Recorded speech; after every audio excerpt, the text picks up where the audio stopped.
Kalau kau dengar, segala benda yang dalam e-book yang orang bagi tu pun memang tak ada langsung. Benda-benda tu kalau kau search kat luar pun memang tak ada. Benda tu bagi saya ada dekat dia saja.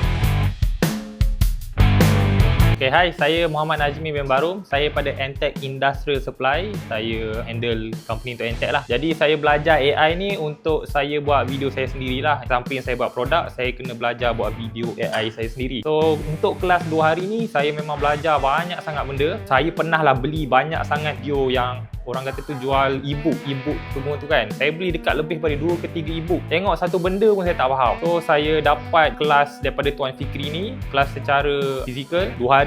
Memang power lah. So kalau korang nak tengok hasil daripada tangan saya selama 2 hari saya belajar dengan Coach Fikri ni, korang boleh tengok video yang saya buat ni.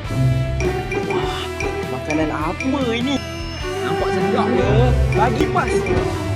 Maafkan aku, kawan-kawan. Penyampaian untuk Coach Fikri ni memang bagi saya memang terbaik lah. Orang kata detail, dia bagi all out sampai kau muntah lah kalau kau dengar. Segala benda yang dalam e-book yang orang bagi tu pun memang tak ada langsung. And then benda-benda tu kalau kau search kat luar pun memang tak ada. Benda tu bagi saya ada dekat dia saja selama kerja yang dia pernah dia buat dulu kan. So dia telah masukkan sekali dalam dia punya kelas tu. So bagi saya modul dia sangat bagus lah. So siapa nak belajar AI, bagi saya untuk yang zero pun sehari je mungkin korang dah boleh buat dah. At least video 8 saat.